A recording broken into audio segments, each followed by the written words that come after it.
Josh mic'd up.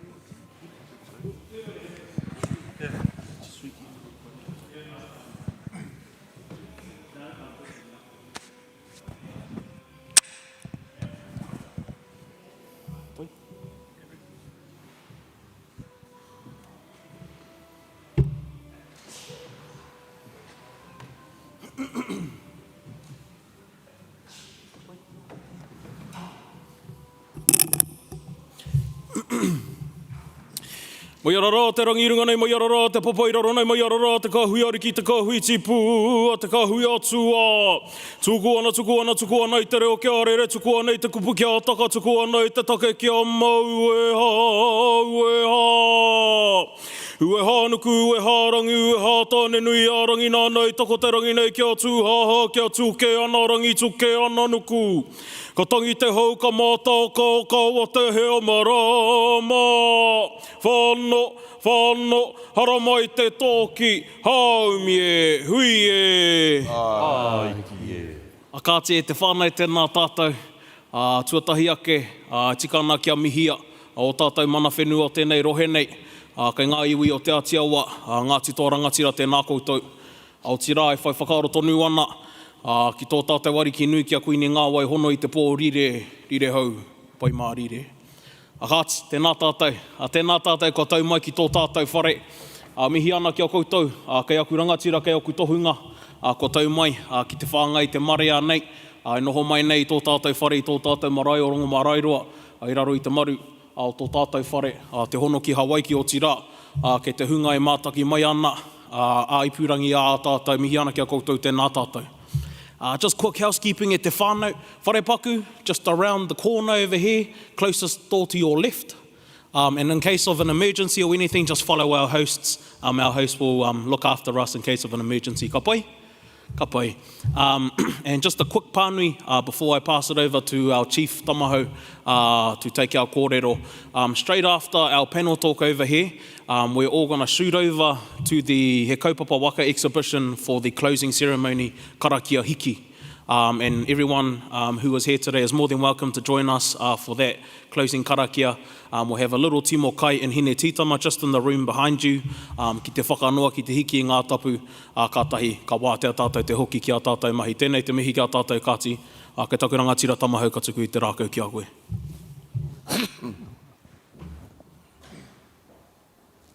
Kia ora, tēnā koutou, e wama, o tira ki a koe wātene, nāu nei, i whakatiwhera tā tātou hui, e kōrero ana mo te kaupapa waka. Pēno, i mua i tēnā, kia kōrero hia, wai mātou, nō hea mātou. Kia ora, my name is Tamahou Temara. I'm the tumu whakarai for Toi Māori Aotearoa. Toi Māori is made up of national art form committees and teams, artists, and one of that art form is waka. So I'm here to support Kaupapa Waka, and I'll hand it over to the next person. Tēnā koe. Tēnā koe, tēnā nuki mo mihi e wātene, me tō kraki e tēnei hui. My name's Joe Conrad. I am from the far north. I'm a place called Te Kau, Te Aupauri, Taku Iwi. Amenga iwi koto muri whenua, so in muri whenua there are 5 iwis or 6 iwis. Te Aupauri, Ngāti Kuri, Ngai Takoto, Ngāti Kahu, Te Raroa and Te Pātū. Mentioned my mate's friend, but so I'm the current captain of the Big War Canoe in Waitangi, Ngā Toki Mata Whaurua, and I've probably been involved with waka since 1974. When my dad was also captain of the Big War Canoe in Waitangi. So, been around for a long time, and obviously I'll always be involved in Kaupapa Waka for many, many years to come. Tēnā tātou kato, tūtai mi ati ki a koe wātene ki tō klake hakapūrea tā tātou kaupapa e tēnei wā. Tēnā koe. My name is Robert Gabel. From the same area as Joe, muri whenua. I hakapapa to Te Pātū, Ngāti Kahu, Te Raroa, really to all the iwi of muri whenua, all 6 iwi of muri whenua. My involvement with Waka started in 1985 with a meeting with Hector Busby at Waitangi shortly after the arrival of Hokulea. He asked me to help him with some of the projects he was involved with, which involved building Wakatoa and building the Wakahaurua Te Aurere. I was fortunate enough to go on a couple of voyages with him overseas, and in the last few years I've been involved with the Wakatoa, the Waka Kaupapa at Waitangi, and beside Joe here, I'm one of the organisers as well of the Waka pageant that we held at Waitangi. So that's my involvement with Waka since 1985. Kia ora tātou. Kia ora ko te Rawhitiroa hau, no Whangaroa. My name's Rawhitiroa, I'm from Whangaroa. Also related to these fellas on my Ōpōuri and Te Rarawa sides. My involvement with Waka was in 87. When I was 1 year old, a baby on the beach, and my papa, Johan, was heading out to paddle from Waitangi up to Whangaroa, up to Kainga with these fellas. So I guess that was my first connection with the Waka, but it wasn't until I was older. I'm a photographer, and I was going up to support the kaupapa in Waitangi by capturing what was happening and, you know, sharing that out with the world and with our people here in Aotearoa. And on the 80th anniversary of the launch of Ngā Toki Mata Whaurua, I captured the photos that are in the exhibition here. And I knew at that moment on that beach, got an exhibition here. And then went about connecting with Billy, He Mieruera, Tiki Tane, Joel and Corey Masters, and the rest of our rangatira within the Kaupapa Waka, and managed to bring this kaupapa to life firstly in Waitangi. We exhibited up there for 9 months, and then we brought it down here to Te Papatonga Rewa. And it's been looked after by Watene and Hayley and the crew, Megoto, all of them for the last 4 years. So yeah, really stoked to be here. Kind of sad at the same time that the exhibition's coming to a close, but really, really happy that we've been able to share the mahi that these fellas do with the millions of people that have come through here over the last few years. Tēnā tātou. Kia ora te whānau. Ko Billy Harrison tōku ingoa, huri tēnei no roto o Ngāti Kahu, no roto o Te Raroa. Like the rest of us, I'm from the far north, and I am a waka building practitioner. Kia ora. Kia ora tātou. My name's Stan Conrad, I'm the younger brother of Joe, and I was also from Muri Whenua, and I'm been with Waka, involved with Waka for quite a while now, but now more voyaging. I am the kaihautu, the captain of the ancestral Waka Te Aurere. I also started my voyaging on a voyaging waka called Hokulea, which is at the moment in Auckland, with its sister waka, Hekiangalea, which are getting ready to set sail to head up to back up into the islands to bring awareness of our oceans, called Te Mona Nui a Kea voyage. So I've been involved with Wakahaurua for quite a number of years now, and with Wakatoa and stuff, it's the beginning of my journey. So yeah, kia ora. Kia ora tātou, e mihi ki aku e watene mo te whakawhitai i a tātou katoa i te mata i a tātou huinga o te karangarangatia i a tātou ope i te kōrero mai i a tātou i te kaupapa waka ko Martin Bercic taku ingoa, ko te flash tarara ingoa no tai tokerau, no te raki o hokianga i taku whānau i te ko rangi painga me miti, me panguru hoki, me pāwarenga o te taha o te Rarawa, huri no i te taha ki te taonga o hokianga ki te ko ngā pui nui tonu i te takiwa i a whirinaki me wai whatawhata i ngā hapu i tēnei rohe. Martin Bercic, I'm the other famous tarara from the north that's not called Shane Jones. He taka wharanga hoki.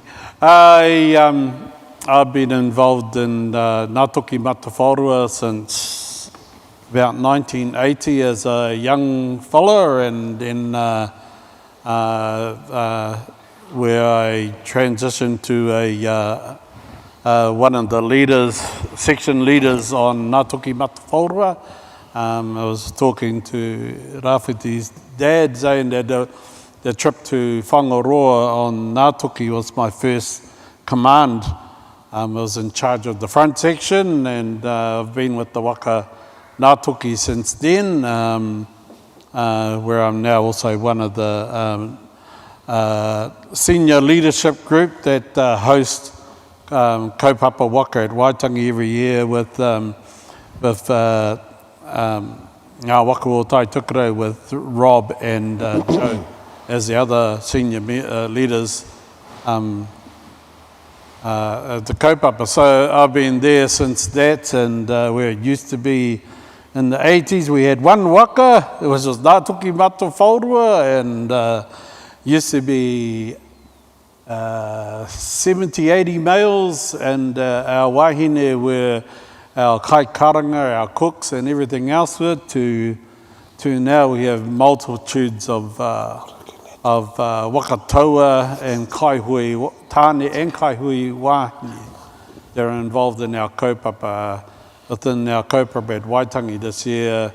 Just within our encampment, we had 350 kaihui, 350 people, 220 were kaihui tāne, 80 were kaihui wahine, and about 50 of whānau that support the kaupapa through there. So it's a big job to look after, and the pictures that Rawhitiroa did for this exhibit and actually shows the wonderful magnificence of that kaupapa, of bringing people together. I honore ki te tiriti, I honore i ngā tikanga o ngā tūpana i te kaupapa waka. Kia ora. Kia ora, Māori. Kia ora, Māori. Tēnā koutou, tēnā la wātu koutou, mua koutou na kōrero i horahia. Mō te rōpū e whakarono nei ki wā koutou kōrero e pāna ki te kaupapa waka. Thank you for giving a dissemination of your kōrero, of who you are and where you're from and how you're related to kaupapa waka. I'm going to ask a series of questions and just put them to the floor. What comes to mind is this exhibition that was opened in 2022. In its first year, over 1 million people have come to see this exhibition. We're yet to hear what the other 3 years were, but no doubt it'll have a massive impact. So thinking about all those photos that were taken in 2021 and then brought together, distilled, and with Te Rawhitiroa focusing on which of his millions of images were the best to be put in that exhibition there.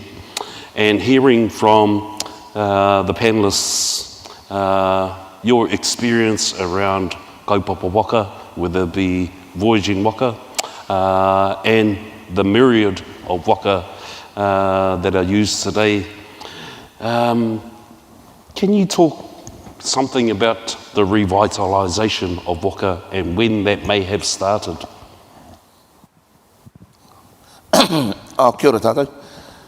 Yeah, so when you talk about revitalisation of kaupapa waka, I mean, like Martin said, that Ngātoki Matawhāorua was that transition, that journey for the revitalisation of kaupapa waka. We pay a lot of tribute to Ngātoki Matawhāorua, because if it wasn't for that waka being relaunched in 1974, you know, people like us wouldn't be sitting here.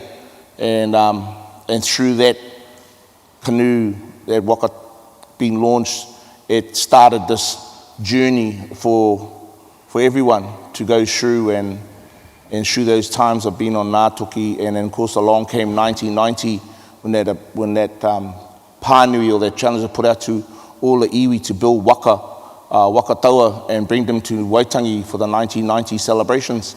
That's where you realise how from one waka to relaunching on one waka to now all these waka tauas and all these small canoes and wakatetes and wakatangatas are being used and being paddled. That was that first part of that stage of everything happening.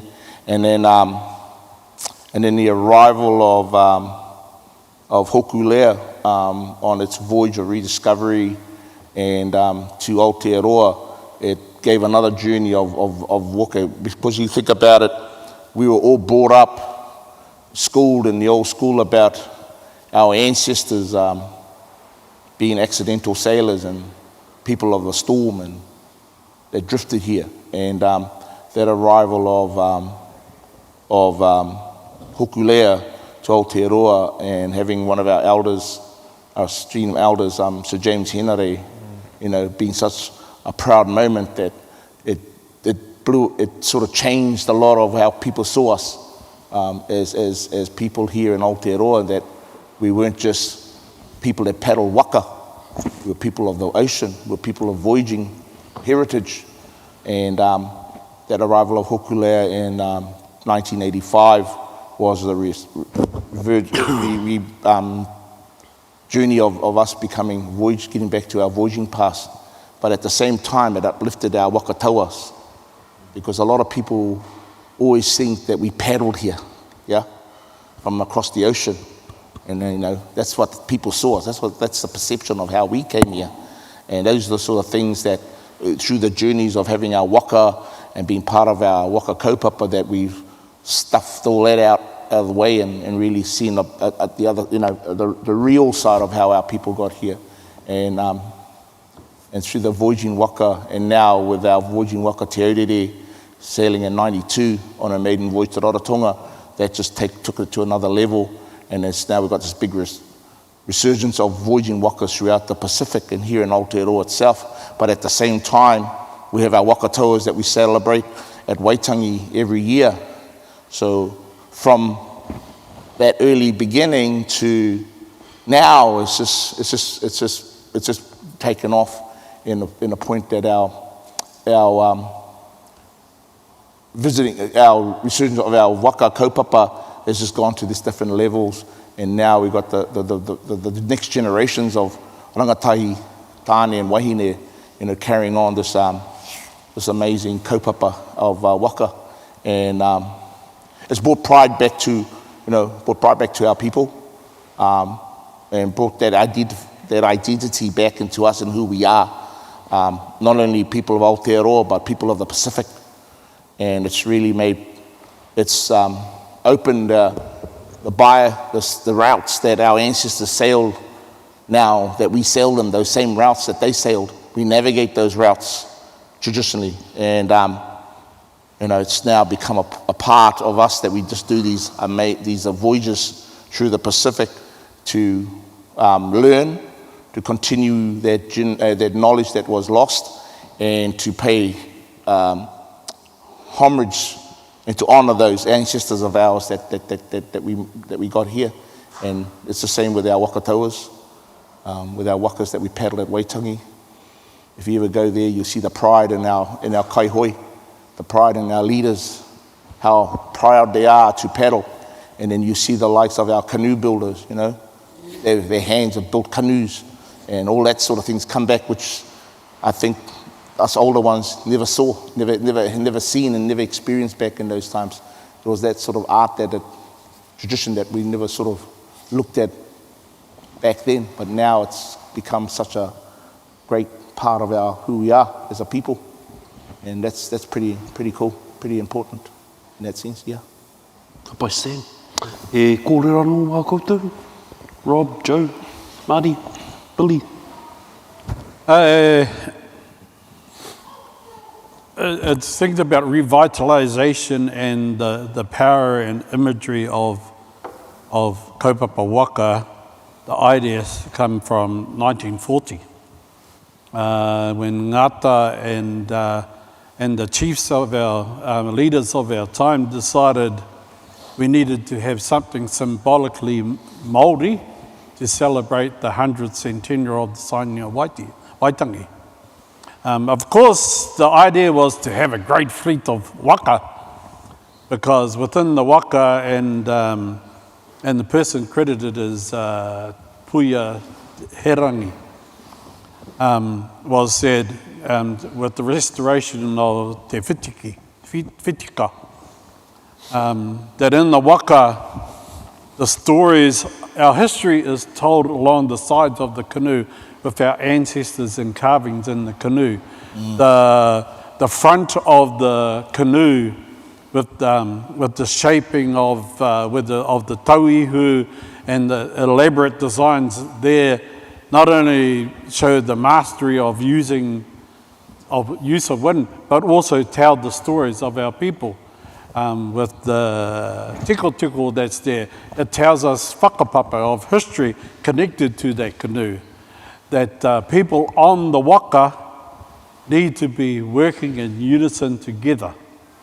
And it's that unison together, they thought that was a great imagery that showed that our crafts, our ability to work together, you have your leaders and you need your leaders in times of making sure that everyone gets things done, but everyone works with a purpose.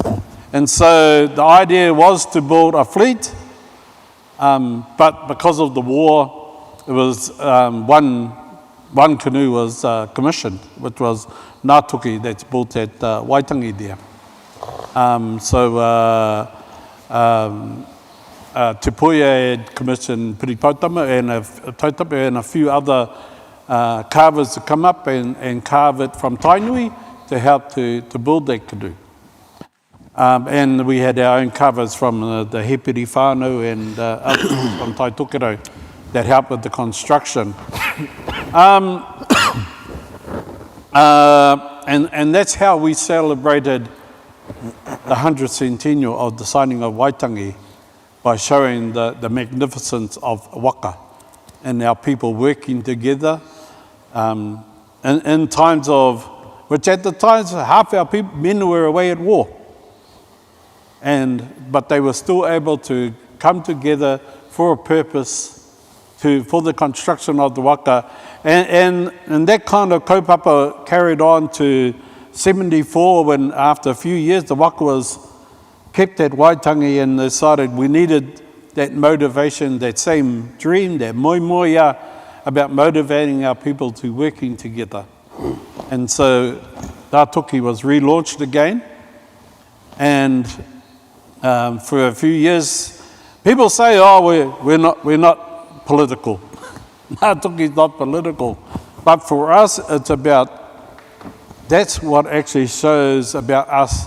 The kaupapa that we always had is we celebrate the tiriti and the power of the tiriti and the power of toitu te tiriti, the signing of the treaty, our ancestors through our waka, by showing the excellence of waka at Waitangi, because it shows our crafts, it shows our people working together, and we're able to use our karakia, our karanga, our commands, our haka, to exemplify everything that's there, and the waka that's there.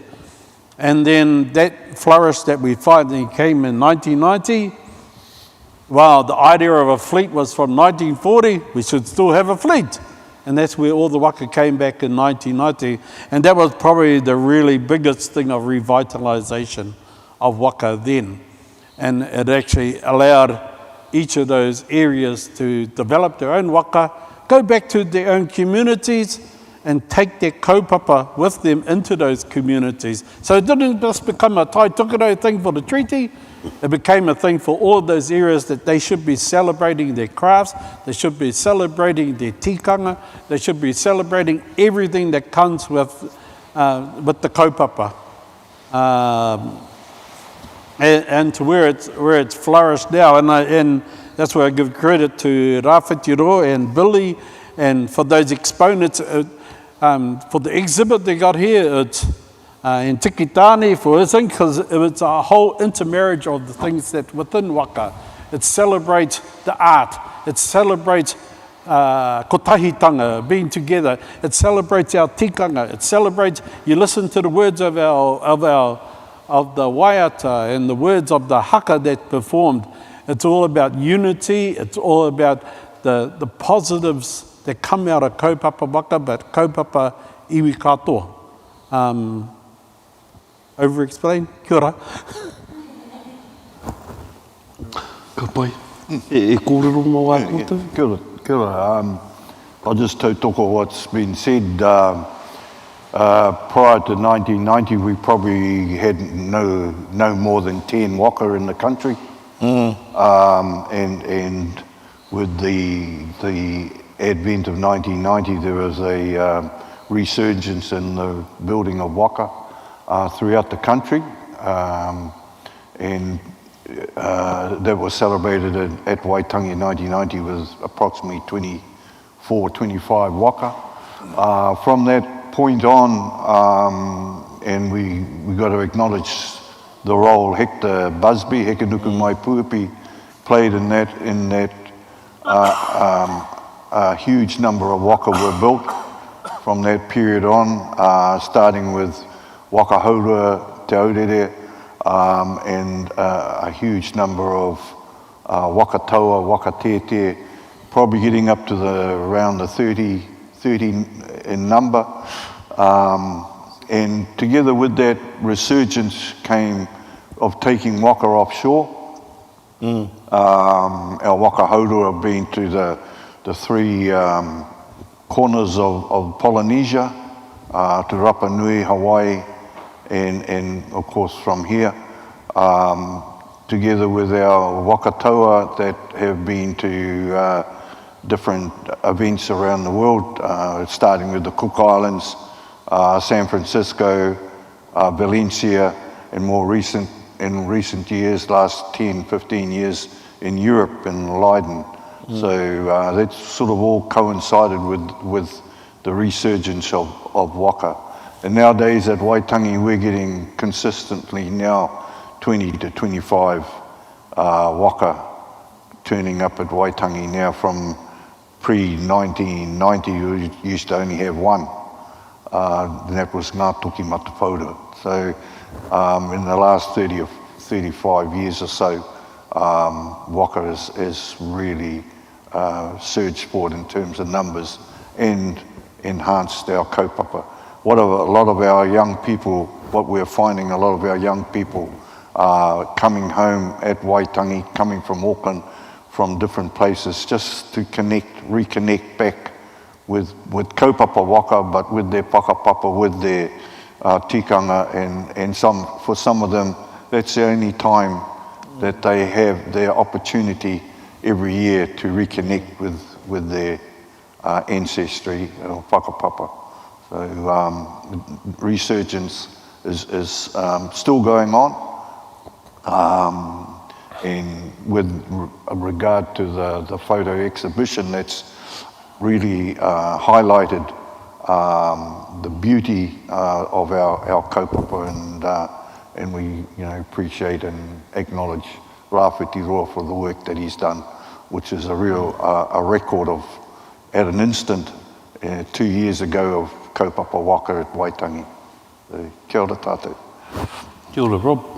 No, it's the same thing that everybody here mentioned. Not only the resurgence of, not only Ngā Toki was refloated again in 1974, and in 1990 when the country was asked to build waka and bring to Waitangi for 1990. And even today, there are more and more iwis, there are more and more groups asking for us to build waka for them. So it's not an explosion of waka building, but it's explosion of all the other art forms related to waka as well. You see young fellas like Billy Harrison sitting here. Now we've got a new generation of new waka builders. So that continues to grow, So, yeah, Ngā Toki's been an instrumental to, if it wasn't for Ngā Toki, we wouldn't have found Hector. If it wasn't for Hector, we wouldn't have found Maro, And so now that we're all around the world now, and We've even built waka in America in our own traditional form, and like Tamahou and them, Toi Māori, it's also interacting with their waka builders and our waka builders and learning off each other. So that's also part of this whole kaupapa, is to support other indigenous cultures around the world back to their tikanga of how they build waka and how our art forms are helping them reconstruct what they had been suppressed on, you know. So, o tēnā te mea nui about this kaupapa we have is not only working with our iwi i runga tō tātou ne motuano, but we've gone outside and helping other cultures around the world build their tikanga and help them reconstruct it. Kia ora. Yeah, kia ora. Can I just sort of maybe jump in on it and shed a little bit of a different light on the revitalisation of waka, because I don't know a life without waka, and that just reinforces the mahi that has been done before I was even born. You know what I mean? So from my point of view, when you ask the question, the revitalisation of waka, I'm sitting there thinking like, what are you on about? You know what I mean? Because I don't know a life without it. Because these fellas had already done the mahi before. I was born in 94, you know what I mean? And by then, these guys have already been around the Pacific on the waka. I was basically born into that. And so my perspective on that is a little different. and it just reinforces the mahi that's already been done. And I'm just another link in the chain here to just carry that on. So yeah, I just thought I'd say that because that's already been revived in my eyes, you know what I mean? I don't know a life without that, so yeah.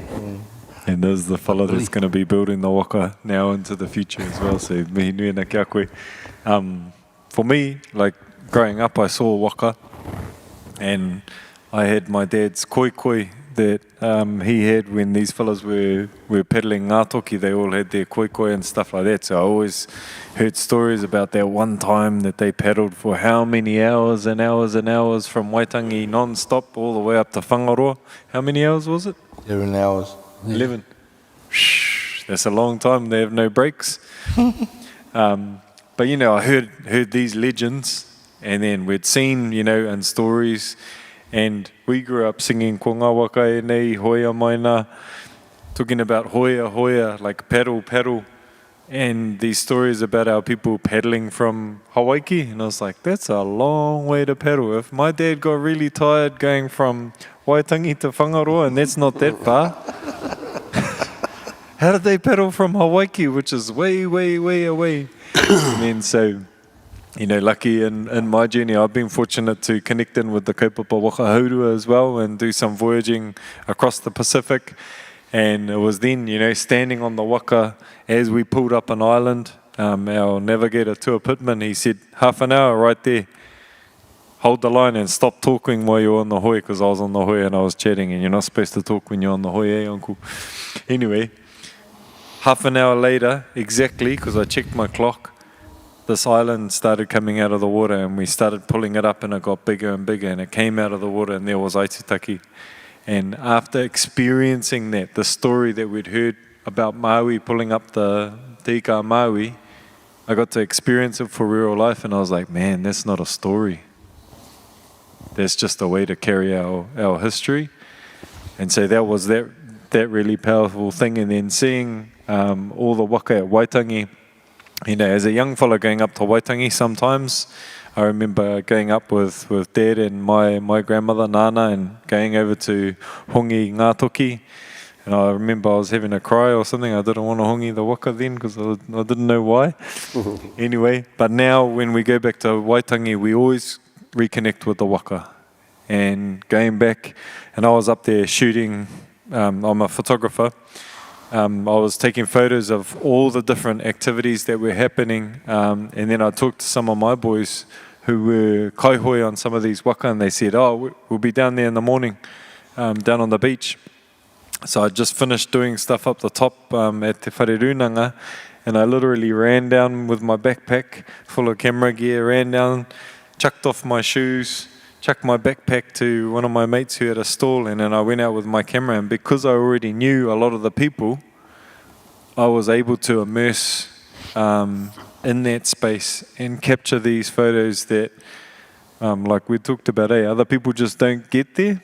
One, they don't get there because they don't have the relationships, but two, they don't get there because they don't have the same way of looking at it. Quite often, say a non-Māori photographer looking in is still outside of the culture looking in, whereas I was within the culture looking at, we're looking at each other.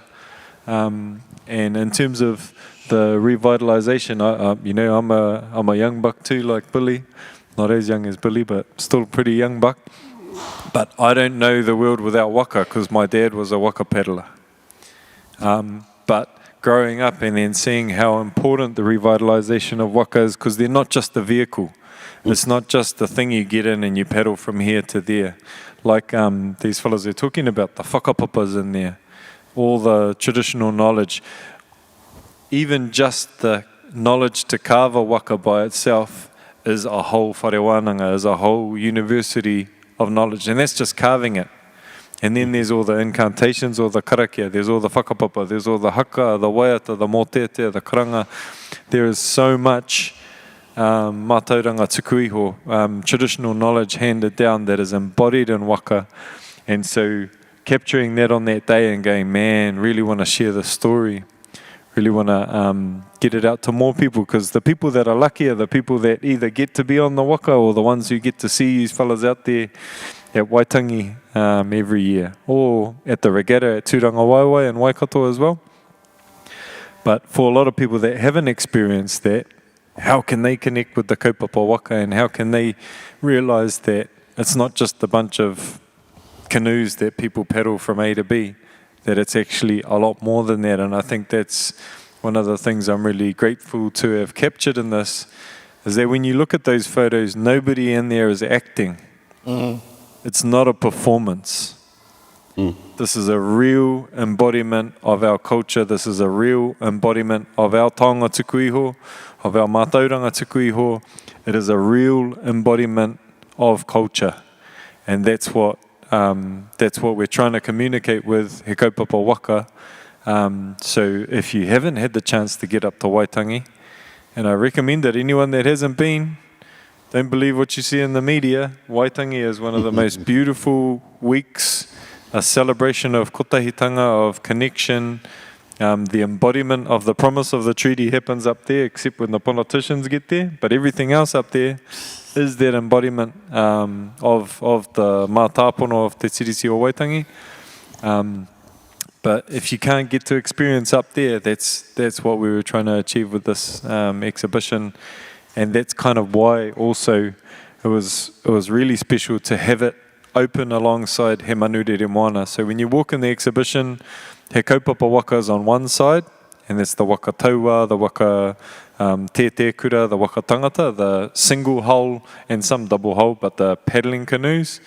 And then on this side is the voyaging canoes that Uncle Stan was talking about, the waka moana, waka tere moana, and those were the ones that travelled across the Pacific. So having them side by side meant that people could disband the myth that we just drifted here, like Uncle was talking about. There is no way. So they can disband that myth, but also us ourselves as Maui, as Māori, we can disband that thought that we paddled here. Like they can see, we sailed here on these waka, and when we got here, the art form of waka taua developed more, because you can see, I mean, you'll be able to talk to the difference between waka in the Pacific and across the Pacific, and then down here with the bigger trees and the different styles of carving and things like that. And that was the opportunity that we had in exhibiting both of these hakaturanga next to each other. So really want to meet Hailey and Watene and Migoto and all the whānau at Te Papa for enabling that, enabling us to put these kaupapa together, and to all of you for coming to connect with it. Kia ora, nā mihi mō tēnā. I picked up on some certain points that probably could have some more elaboration on. One is the context for when this building opened in 1997, and the exhibition that we had in there had a young, fit-looking Stanley Conrad with Jack Thatcher, and also similarly Sir Hector Busby, Heke Nuku Mai Pūhipi. And that exhibition was refreshed in line with the current exhibition that's in there that Rawhitiroa produced. You will see in this exhibition two prominent figures there, Maupealo and Heke Nuku Mai Pūhipi. You've heard from Stanley the significance of Hokulea, which first arrived to Aotearoa in 1985, and the sixth tribe that Stanley was talking about is that tribe, Ngāti Ruawahia. Ruawahia is the Māori name for its Hawaiian name is called Hokulea. Its English name is called Arcturus. So that was 1985. Just last year, Hokulea sailed back here, back to Waitangi, to Te Pewhairangi Bay of Islands for its 40th anniversary. The year before that, 2024, there were a number of us, 20 of us, that went over to celebrate the 50th anniversary of Hokulea.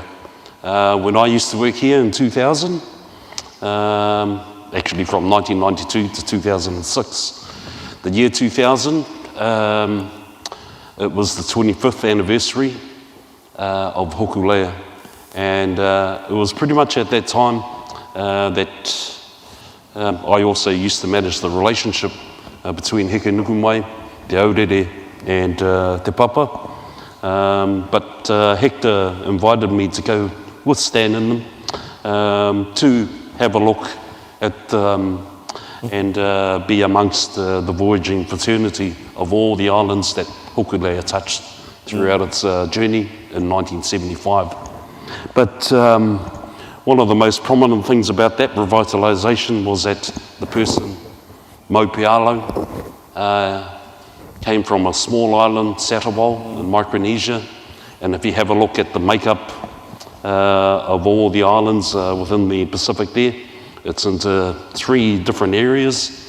One is Polynesia, which basically is from Aotearoa here, all the way up to Hawaii, and then to the furthest point in Rapa Nui, coming back, known as the Polynesian Triangle. The other one is Melanesia, which include the islands of Fiji and what have you. The other one, Micronesia, where Mo comes from.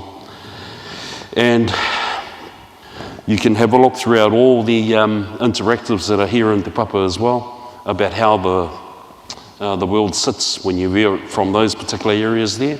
So what Mo had was something that, you know, is totally different to what Polynesia had, but what he had was this mātauranga. And if it wasn't for Mo to share that mātauranga and the persistence of one of their biggest Hawaiian navigators up in Hawaii there, Nainoa Thompson, if it wasn't for his persistence, that knowledge would probably be lost. So the likes of Te Rākoroba, Heke Nuku Mai Pūhipi, also going up there and taking all the people that he passed that knowledge on and taught and actually mentored. Some of them come out with really thick skin after his mentoring and tutorship throughout his years, but Te Kōrero, he was always willing to share his knowledge and information, especially here. So with the building of Te Aurere Iti, there was a policy here in Te Papa that allowed that particular waka there to be a working exhibition waka. So what it means is that even back in the 1990s, the kaiahoutu at the time, Cliff Whiting, who was my boss, had the foresight to see that, okay, some of these new taona that we're making and creating, we actually want to use them. So rather than it just being a display there, that waka was used for the opening of the museum back in 1997, where it was sailed around in the harbour here, and then placed back on here It was also relashed back in 2000. 2000, yeah. And at the same time, we sent up some documents from here, from Te Papa, that were signed up at Waitangi on the 6th of February by Sir Michael Hardy Boys, who was the Governor General at the time. And those documents are hanging at the back of this wall here. Just open up the doors and you'll see when they were signed. But it all happened at the time when these ones here are talking about the revitalisation and also drawing in people who, from different backgrounds, different iwi, different communities that either go up to Waitangi, where waka are active, over to Waikato, Tainui, where waka are active, Tauranga, Whakatāne, and more recently Rotorua. So these are all the areas within Aotearoa, down here in Wellington, across the water's edge, over Petone there. But just from that, how does one get involved with either voyaging waka or kaupapa waka? For the audience out there that may want to be part of this whole revitalisation and carrying on with kaupapa waka. I put that to the floor. Kia ora. How to get involved? Come to Come to Waitangi, I suppose, but you know, since going back, Waitangi, the kaihoi coming to Waitangi is getting bigger and bigger and bigger. So over the last 10 years, the attraction of, even going back probably to 1995, something like that, wahine weren't even allowed to be a part of the flotilla on Waitangi days. So that got changed pretty smartly. Not pretty smartly, but we ended up inviting wahine on to be part of the Waitangi celebrations. And now there's an explosion of wahine telling a fellow like me how to row a waka. But it's awesome to see our young wahine now and our wahine on the water now. And the more and more iwis are now wanting their waka, wanting waka to be brought to Waitangi. A few years last year, I believe, we finished off one for Ngāti Whātua, Te Kauau. Now they're participating at Waitangi. We got other iwis like Tūwharetoa asking for waka to be built. So there's always, we never sleep. Waka never really sleeps. It's like rust, it never really sleeps. So even in the winter time, there's always waka kaupapa going on, where there's wānanga, waiata, haka, ena mea kotoa, and working with other arts like weavers and that as well. So, even like now, even to get Waitangi sorted, to start Waitangi weekend, I start on the 29th of January to get Tent City put up and ready to host iwi from all around the country, not only from here, from America, from Holland, from Europe. We even had Ainu people come one time from Japan, And this is what it does, it attracts people from all around the world. We got Frenchmen, we got Parkers that come to Waitangi, they want to understand Māori culture, and they never leave. They keep coming back every year with their wives and their kids, and a lot of our kaihoia is married girls in our own crews and that, So it's like one big whānau. But if you come to Waitangi, Waitangi Tent City is ready to open on the 2nd of February, and we'll feed you, we'll sleep, put the marquees up for tents and that. And like these fellas mentioned, that it's not only just there to paddle waka, Today, in our time, when Dad and I were out in 1974, it was all men, and there was all men in the waka. Today, some of the challenges I have is this thing here, social media. Mental health now, we got to try and do something and use the kaupapa waka to try and help those sort of stuff, to suicides. So kaupapa waka not only provides tikanga and whakapapa and ena mea kotoa, but it's also helping out in that area of our people. And I think we've seen heaps of things work because, We need to stop our people from hanging themselves in their garages or taking to the glass pipe. And Kaupapa Waka is that type of thing, but how do you want to join? Just come along. Pick up a hoi. It doesn't matter if you're black, green, yellow, or blue. We cater for all. We cater for all. Whether you come from different countries or different ethnics or whatever. We've had Israels. We've had every form of walk of life that's come to Waitangi. Haramaki Waitangi. And the same with the voyaging canoes. They're never asleep. There's always kaupapa going on. There's always waka have to be lashed. Waka have to be painted. All that sort of stuff ready for and some of us are going down helping other iwis to get their kaupapas up and running. So we're always traveling throughout the country and preaching the Kōrero of Kaupapa Waka. Come along, join. It doesn't matter whether you're 2 years old to you're 100 years old. We cater for everything.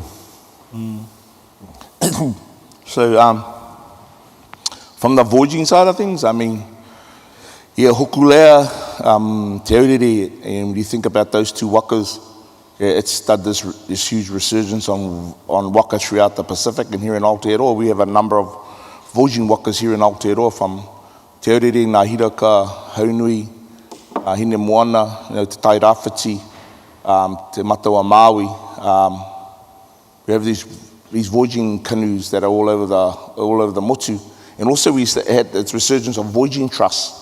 So if you're ever going to get involved with voyaging, you just find out the voyaging trust, like Tai Rāwhiti's got a trust, and Titoki Trust, there's Te Aurere, Tārai Waka Trust, and we have these trusts that people get involved with, and it's on a voluntary basis.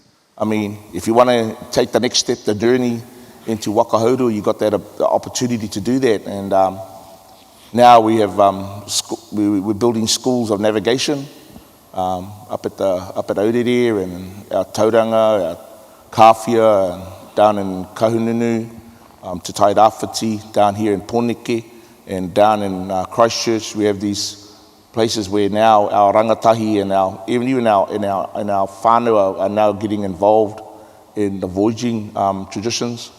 And when you look at it from a Pacific Ocean-wise, throughout the Pacific, we have the Cook Islands with their voyaging trust, we have the Tongans with their voyaging trust, Samoan voyaging trust, Tahiti, they've got voyaging wakas, and of course finishing off in Hawaii, they have huge resurgence of voyaging trust and waka in Hawaii, and now Rapa Nui's involved, just amazing, like again, back to waka and how far it's come, and now we have all these places where people can go to and be part of that, and it's not about, like my brother said, you don't, whatever you're in that, and sometimes it's a journey you take, and it's also what Waka's done is like what he said, it's opened up another pathway of helping with our rangatai. Some of our rangatai today, and I come from a school, I work at a secondary school on the North Shore, and you look at our young Māori in a mainstream school, you look at a lot of our young Māori and Pacific Island kids that come to school, they have a disconnection with their culture and who they are as their identity. And Waka's played that big role in getting them back into who they are, making them feel proud of who they are. And they're caught up in the media way and all those sort of things that are out there, and they just get disconnected from who they are. But for us here with Waka, and they've pulled them back in and given them some form of identity on who they are, and being proud of who they are. And it's just another stage of what Waka, kaupapa, where it takes you to, from the hauora, from the spiritual to the mental to the physical side of things, and that's the way to it. And it's just that's what Waka's done. And you sail this ocean, the Mononui Akiwa, and you'll see things. You have an opportunity, the ability to have that time to think about how our ancestors did these voyages, and they weren't mataku, they weren't scared of the ocean. The ocean was home. And when you look at the Pacific Ocean as a nation, it's the biggest nation in the world. The only thing that keeps us apart is the ocean, but that ocean is not a place that we're afraid of, because our ancestors weren't afraid of it. They just wanted to explore it. They just wanted to venture out over the horizon line and find islands and pull islands out. And it's getting back to that the ocean's nothing to be afraid of.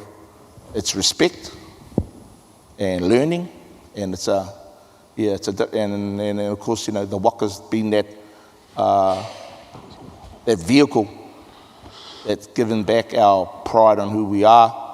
And, you know, you look at the images that Rawhitiroa is taken, you look at the images of those young ones and our leaders.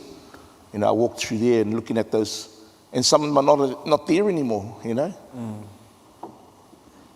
And it's that sort of looking at the expressions on their faces, it just brings you, great pride, because you see them as who they are. You see them as being proud of who they are. You see the young ones, how it's built up their mana, who they are, and that's sort of, that's a good thing. It's so good that's what's important, and that's what the exhibition is all about, you know. And getting back to what Tamahou said, and Rawhitiroa, it's the meeting of our waka kaupapa, our voyaging pass, and they both work together to create this amazing journey and this amazing, the exhibition that's here, and that to the world to see about who we are, and how unique we are in its own way, and that's throughout the Pacific. I always had this thought that what makes us so special and what gives us our identity on who we are is, number one is our waka, the other one is our reo. They all travel together to get us to who we are, to where we are. You know, we can travel through the Pacific and we can kōrero Māori to people in Rapa Nui and Tahiti and Hawaii, and you know, and we still share the same culture. So that tells you that our waka and our reo travel together. Yeah, and that's pretty special, and sharing that through our exhibition, our exhibit over here. Yeah, it's been that amazing thing about it. Yeah. I just want to jump on a point that you were making, Uncle, about that thing about identity. That was one of the other kind of aho matua, the main threads that I wanted to show through this exhibition was this is not just an ancient culture that was frozen in time back before the treaty was signed, that actually our culture is a living, thriving, developing culture. And, you know, even just Billy looking at, when we arrived here this afternoon, or this morning, we went over and we were looking at Te Remoe, the big wakataua on the other side over there, and looking at how that was carved. And I'm a non-carver, standing next to a carver, looking at how a carver sees a waka, and asking him, like, well, what sort of things are you looking at, or how this meets up with this, or this actually came from a different waka, but man, they fit it in really, really nicely. And seeing the technology about, you know, we were looking at the hull labor and how straight and how perfect it is, and I was like, did you guys see what tools they used to have? Like, they've got things that can help them, you know, carve it into the perfect shape now, but how did our tupuna do it? And he said, oh, actually they had it upside down, the tohunga would be down the end, watching and directing his ringa toki, his ringa whao, his ads men down the corner, a little bit more off the side, a little bit more off the side, those sorts of things. And for a non-carver standing next to him going far, he can see that when he looks at their waka. I can't see that unless I'm standing next to him. That's the kind of thing that I was trying to achieve through the exhibition, is seeing it through the eyes of all these pou of the Kaupapa Waka, but also seeing it through the eyes of, when you go in there, you'll see little kids, like little kids. There's one image, one of my favorite images, is ngā toki coming into land, and a mum is holding her little, maybe 4-year-old's hand and walking back into shore, because they had walked out into the water to wave to his dad who was paddling to say, hey, no mai, haramai, da da da. And then, oh, we better get out the way. And they quickly turned around and quickly walked onto shore. But it's seeing, you know, like how that little 3-year-old must see his dad and his uncles and his big brothers and cousins and sisters, and, you know, like looking out there going, wow, those fellas are superheroes. Like embodying the culture, living the culture, and how beautiful that is. And like what you were saying about, you know, people with depression and suicide and disconnection, so many of our social issues that we have these days are due to disconnection from self, from identity, but also disconnection with each other.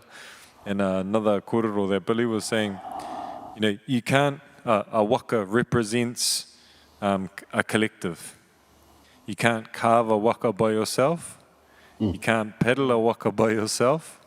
You know, like it all takes a collective of people.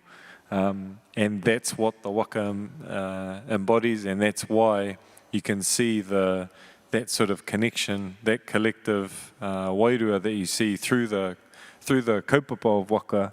That was another really important thing to show through this exhibition, that it's not some old relic from back in the day that's now behind a glass wall, and it's something people used to do. It's something that's very much living and thriving now.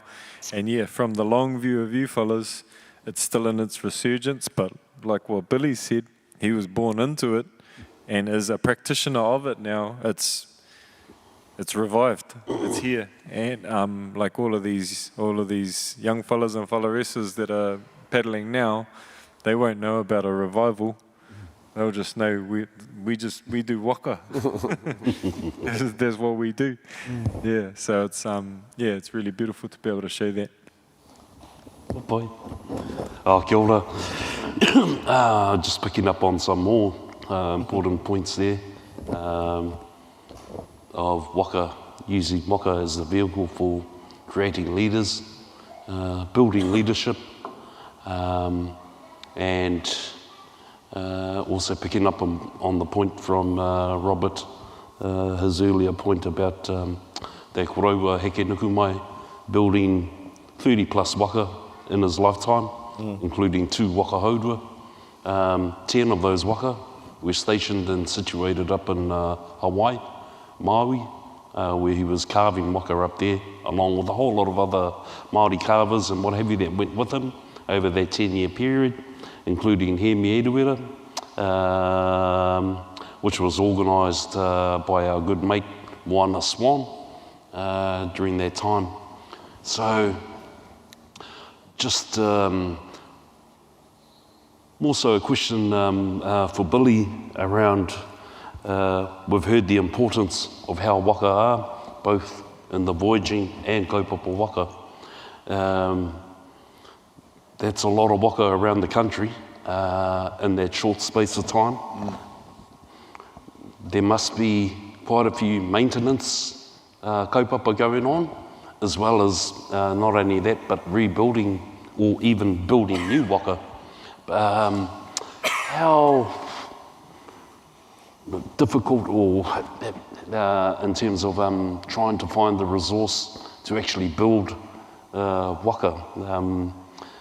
I know during Hector's time, he seemed to like pick up a hotline and have a direct contact to the Prime Minister for him to access logs inside, to carve waka. And during the first time when he carved it, wakas, I've seen over the years how it transitioned from using these big routers that used to dig into the wood and to create the holes, especially from the aurere. But over the years, he became the master and perfectionist at actually carving out waka from 2 sides of a tree. Whereas traditionally, you use the heaviest side, all the sap and what have you goes to one side of the tree, depending on where it's weathered. And then over the years, you used to get 2 waka out of it. The rauawa, the top strakes, everything, even including the hoi. So, no doubt all that mātauranga and knowledge would have transferred over to you, Billy, as one, your kōrero, heke nuku mai, but also through your teacher there, He Kaupapa. But how easy or difficult is it to actually get the resource to actually build waka? Yeah, that's one of the challenges we face today is finding resource, because with Kauri dieback now in the ngahere, it's very hard to get in there to extract the rako. So yeah, it is a process now. I don't see that as a bad thing though. It just means that we have to sort of figure out another way or use another resource to build our waka. There are other options like strip timber canoes, fiberglass. Some people wouldn't say that's traditional, but you know, we sort of, people would say that a fiberglass doesn't have a mauri, but we believe that the mauri actually lives within the kaihoi. On the fiberglass canoe. Obviously the rako waka are safer because they're naturally buoyant and they're a lot more traditional, and everybody wants to get on that wooden waka, but you know, there are a lot of maintenance.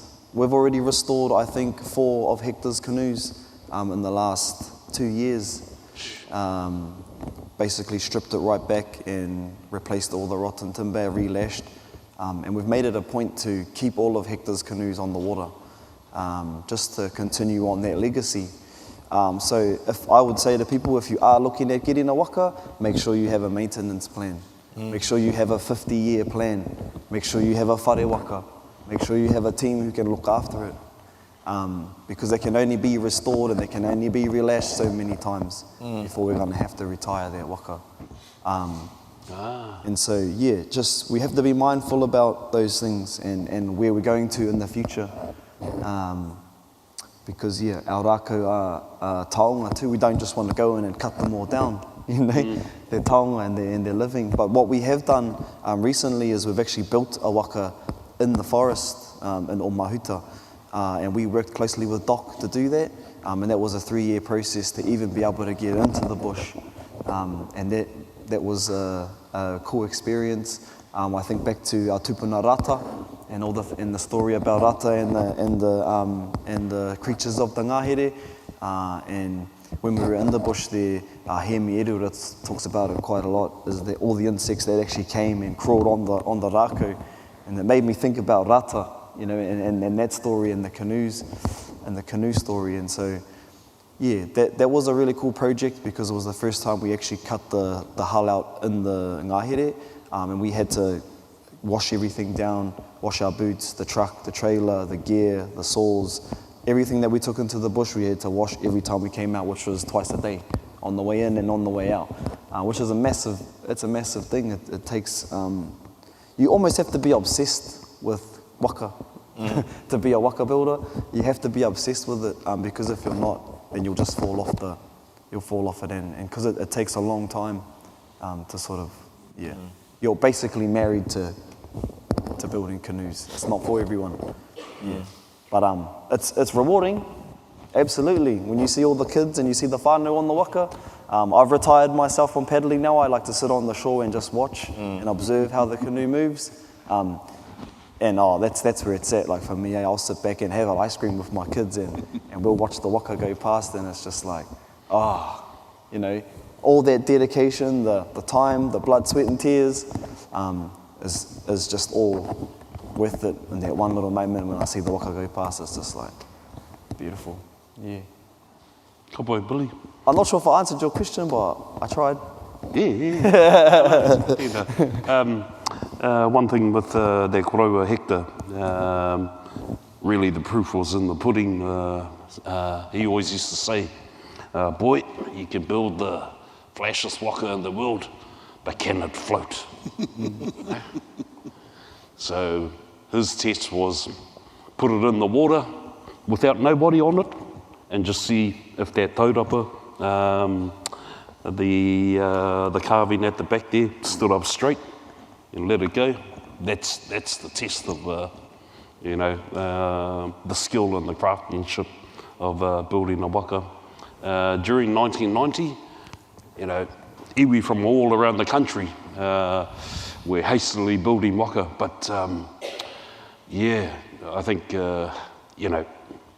they had issues with trying to balance their waka, and there's numerous examples of a particular iwi that built flash waka, and they looked the part, but come onto the water, sort of wobble their way through. Yeah, can I just touch on that too with Hector's work ethic? I just want to touch on that, how he actually calculates everything. He's an engineer by trade, he's a bridge builder. So all his knowledge in bridge building, he transferred into canoe building. And so, like I say, he was obsessed with it, you know what I mean? And he actually figured out, we call it the mathematical equation. Formula, yeah. It's a formula. I won't tell you the formula right now, that's his IP. But there's a formula that he uses, and it's all got to do with width to length and then to a degree of the hull. So when we're talking about he can get 2 canoes now out of 1 log by splitting it, making 1 hull out of that side and 1 hull out of that side, he doesn't even have to put it on the water anymore. He already knows it's going to float. That's how, like, right down to a T he got it. That's how obsessed he was with building canoes. And if that one wasn't right, the next one was going to be better, and the next one was going to be better. And he basically mastered it. Not only that, he mastered the navigation, you know what I mean? Like, and he was like 50 when he started doing canoes. Built 32 canoes, 2 of them were double hull, sailed the Pacific in a time where it wasn't cool to be Māori. He's an extraordinary man. You know what I mean? He truly was. We won't see anyone like Hector for hundreds of years. Like, he's one of those guys. We speak about Kupe, he's like the modern day to me. I've never seen a harder worker than Hector, ever. And I don't think I ever will. There's always something to be done. Next job, next job, next job. And so, very privileged to sit with him for 6 years. And people talk about knowledge being handed down, and they're like, oh, nā kete o te wānanga, tāne wene and gold. That's not how knowledge was passed down to me, I can tell you that right now. Not at all. Hey, it was forced on me. Thick skin he was talking You know, about. the whip was out, wha-bang. Not going to be able to make canoes if you keep making mistakes, boy. You know, but that's the way he taught. I was quite lucky. It was a timing thing for me. When I went to Hector, he was starting to lose his vision, his knees. He needed what I call a tono. He needed someone to get the saw for him, to get to this, to get to that. Many people went through Hector's wānanga, not many people stayed. Yeah. They say, if you can last 3 months with Hector, you're good. You're good. Only 2 of us, myself and my teacher, Hemi, sort of were the ones who stuck. But I was kind of like someone who didn't have thick skin, but I was young. And so when Hector was like yelling at me, it didn't do anything to me. I was just like, I don't know what we're doing, Chief. You need to explain to me what the outcome is. And I sort of taught him how to teach me. You know what I mean? And so it was a wānanga. It really was. And it's not like he could tell me to piss off, because he needed someone. You know what I mean? So he had to change his ahua to teach me. And I think that when I say timing was everything, that's really what it was. I was fresh out of school. I had never had a job. He gave me my first job. I've only built canoes all my life. First job I had, and he was paying me next to nothing, and I was doing some dangerous ass shit, I'll tell you that right now. Dangerous stuff, but I trusted him. He had told me, get underneath that log and put this block under there, and he's holding it with this rusty ass digger, and the digger doesn't even stay up, it like goes down slowly, and then he lifts it, and then it goes down slowly, and I'm like in there like, here, Chief, and he's like, yeah, you know, like some dangerous stuff. I didn't know any different. I didn't know I was getting paid way under minimum wage, and I didn't really care. You know, I was just there building. Anyone else would be like, you don't pay me to do this shit, you know what I mean? Like, I'm here, and I said to Hector, I'm here, Chief, and I'm here to learn. Teach me, you know? And yeah, it's not for everyone, eh? We say that the canoe will pick the crew, and that's 100% true. If you don't make the wānanga, you're not supposed to be at the wānanga. You know what I mean? And yeah, so Hector was an interesting man. He was an extraordinary person. And I'm very lucky and privileged to have known him. People used to tell me you're lucky at the time. I didn't really think so. Hey, I was like, are you sure? Because you don't see what goes on behind the scenes. I mean, if you ask 5 people who Hector was, you'd probably get 5 different answers depending on their relationship with him. I had a different relationship with the work Hector, the 9 to 5 Hector. Different relationship to the soon as 5 o'clock, you know, he's a different person now. When the 5 o'clock ticks, boy, how's your whānau? You know, how's your car going? You're good to get to mahi tomorrow? But in the 9 to 5, it was, this is the mahi, bang, bang, bang, bang, bang. Yeah, 2 different people. Yeah. And following on from Hector, I think, he's a character. Like, I was right, Billy was right. You know, he picks his moment. But I think a good example of how amazing the guy is, Hector is when he built the 10 wakas in Maui. He started building the first couple, and he was putting wakas out way before the other waka builders, because you will get these gathering of waka builders throughout the Pacific. They come to this one specific place in Maui called Lahaina, and each different waka builder from different parts of the Moana Nui Akiwa. And then Hector was one of them, of course, and then there was always this camaraderie between the waka builders. And Uncle Ray was one particular person involved. He was a Hawaiian canoe builder, and they always used to badger at each other, and Hector would always build his wakas a week before everybody else. They're all done. So the Hawaiians would be so, every year he would go and build a waka, but they'll try and slow him up or try and make things harder for him to build wakas.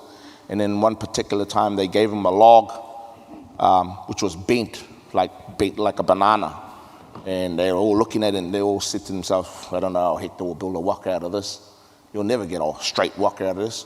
Well, you know, Hector was Hector, and like Billy said, he figures out a formula. And that formula and that number one tool he uses is a chainsaw. He just goes and cuts the log in 3 pieces, and then he just lines it up, and it's all straight. And he joins them all up, and he has a waka that's straight. And so the Hawaiians are just scratching their heads there going, we'll get this guy next year. There's no such thing as can't, eh? Can't, no, you never know There's no such such thing thing as as can't as a saying. And they gave him a log with a beehive in it. Never let Hector know there was a beehive in it. Hector goes and cuts the log. There's this big beehive in there that had passed away, but the log was pretty much hollowed. And they all said, well, he'll never get a waka. Definitely he wouldn't get a waka out of this. Again, you know. And guess what he called the waka? Te koanga pi. Hey. Koanga pi. The beehive. The beehive. He calls these wakas. So, and that's the thing about it, you know. Yeah, no kidding. Yeah, he just does it, and that's comes down again to the amazing person he is and what he can do, you know. And yeah, we all have different relationships. I mean, every single one of us that sit here, we all have our own relationships. We get sworn at. Yeah. We always, and it's always around money. Yep. Uncle Robert will always talk about that. It's always like, yeah, Joe will be the same, Marty will be the same, I'll be the same. My one is different. My one is we go and move the voyaging work like over there down the coast. And I always go to him and goes, oh, well, we need some food for a week out on the water. And all we get is 2 tins of bully beef and 2 onions and 2 loaves of bread. and I go, I got to feed 10 crew. He goes, all right, that'll be all right, boy. You fellas get starved. And he has this saying, you live to survive, not to survive to eat. Or something like that. And we just go scratch our heads, eh? And we just, and off we go. You get a phone call at night, 7 o'clock at night. You're up. Well, I've been thinking. And you knew it was, he's been on the terp, so you hang the phone up. So that's what you get from Hector. But yeah. Yeah, it's that engineering side of him that he didn't suffer fools lightly. And for those that were around him, if you're able to last around him, he kept you as friends for life. and that's what we all. Because there's sometimes we know he was giving us heck behind his bloody back, but he knew people that were there for the kaupapa, and those are the ones that he trusted. And not to make Billy's head go any bigger, but I remember the first time he talked about Billy to me, and he said, that boy's talented. Game knows game.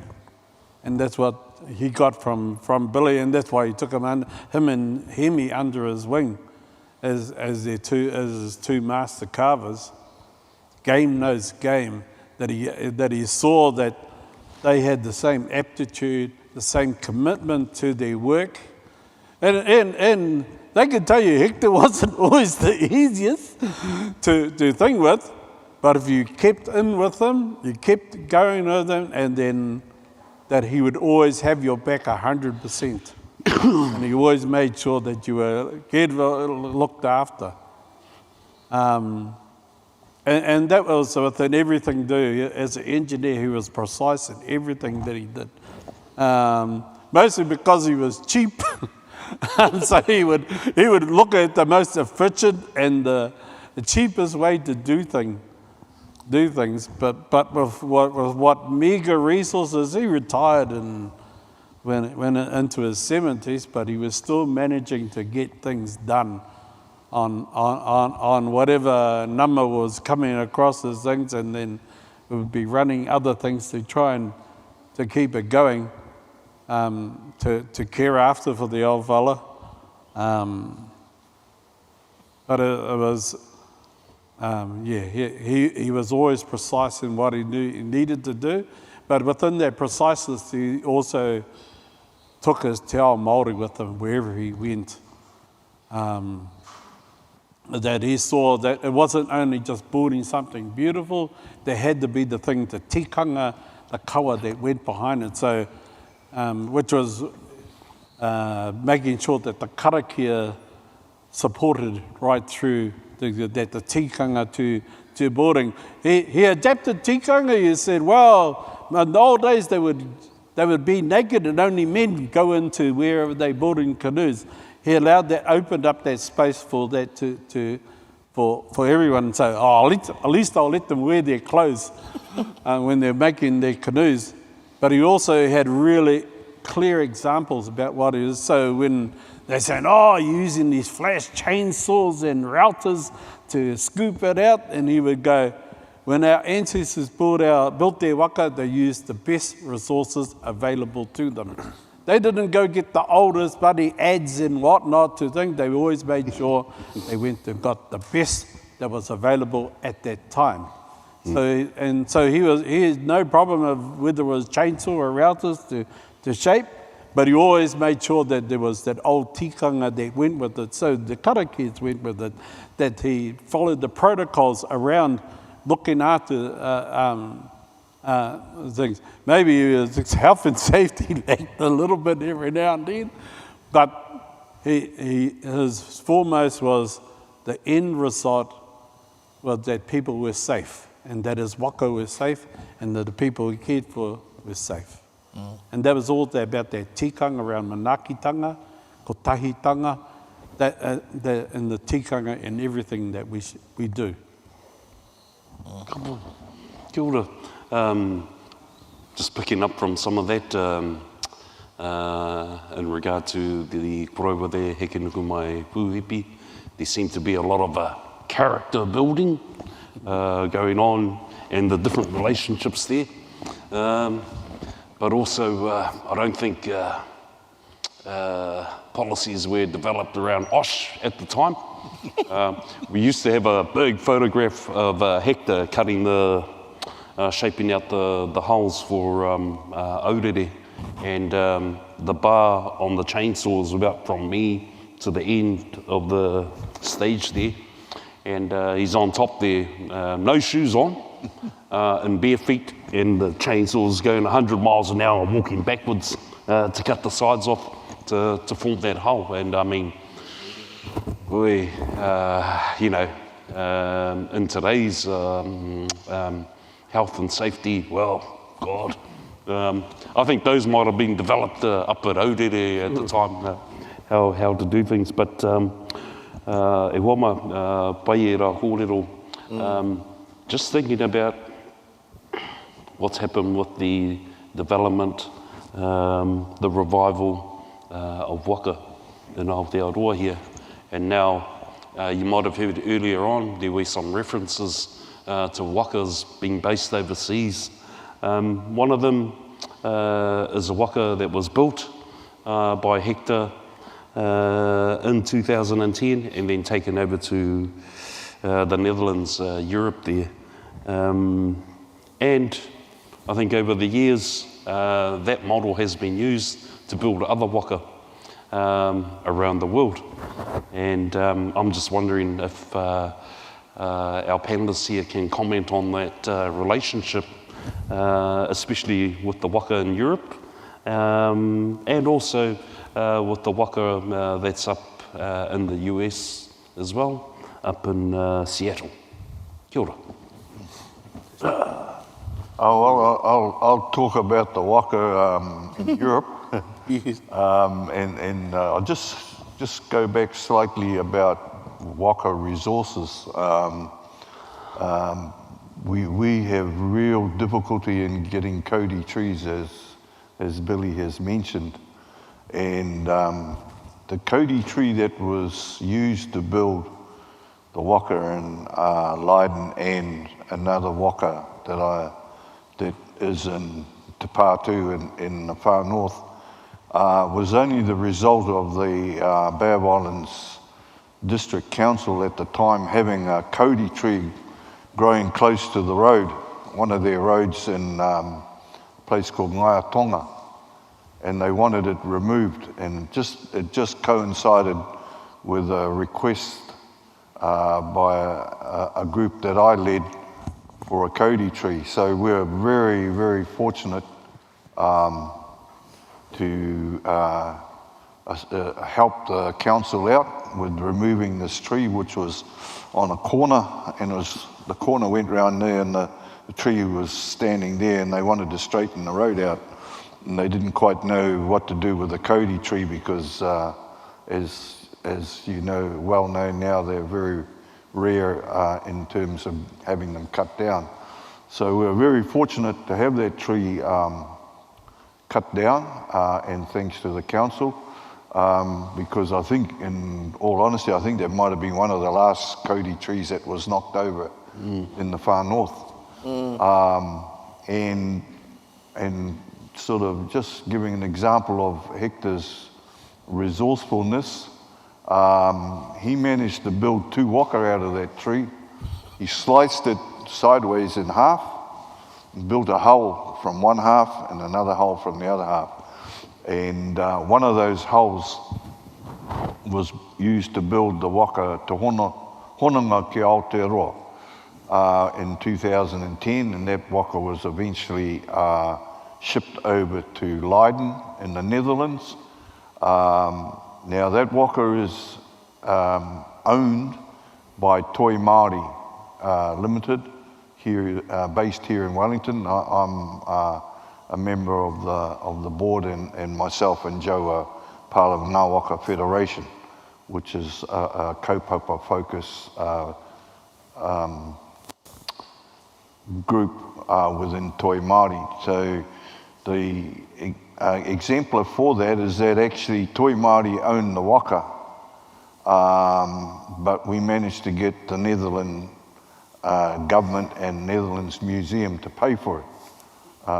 Paid quite a considerable amount of money for it. They paid Hector, as well as paying for costs of getting the waka over there. So it's a little bit of a coup that we managed to pull that one off. Toi Māori still own the waka. It's on a long-term lease at the moment, and it's actually been quite fruitful for us as Toi Māori to take our kaupapa waka overseas, take our culture to the world, actually. The waka has been used on 2 occasions in London, paddled up the Thames River. One occasion was to celebrate Queen Elizabeth's time on the throne, Queen's Jubilee Diamond, yeah.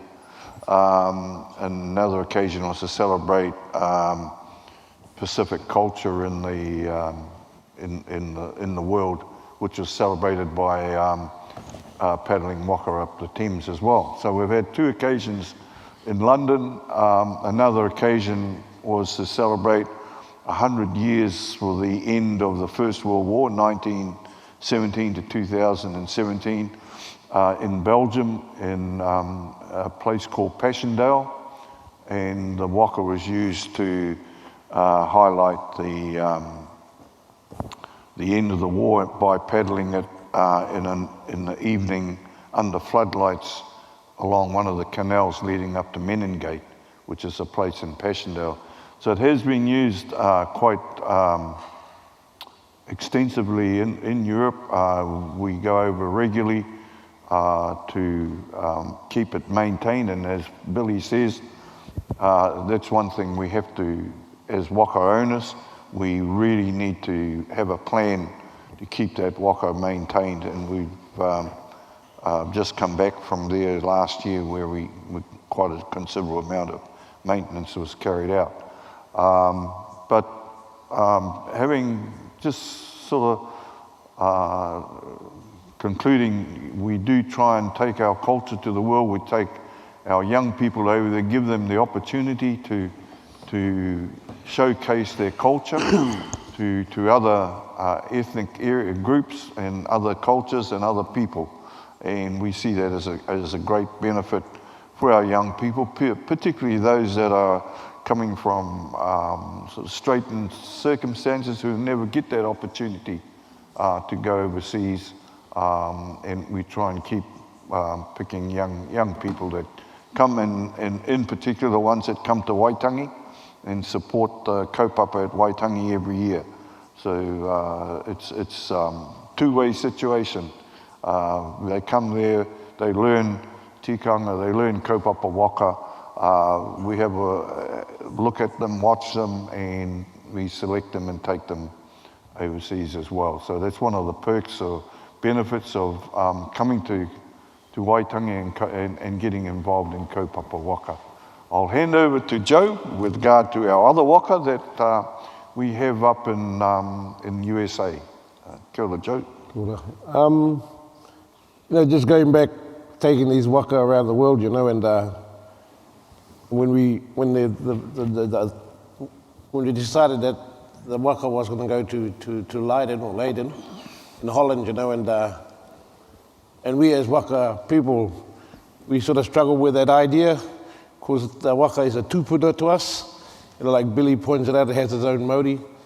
And there was a lot of kōrero in between us, is how are we going to give our grandmother, our waka, to some Dutch Pākehā that probably never seen a Māori in their life, and how they're going to respect the thing we had with it, and how we taught, and that was a very heavy thought on all of us to take that waka and hand it over to them. And Rob was pretty instrumental in trying, and there's three little Māoris negotiating with the Dutch people in the little thing to say, you give us this money, but you don't own it.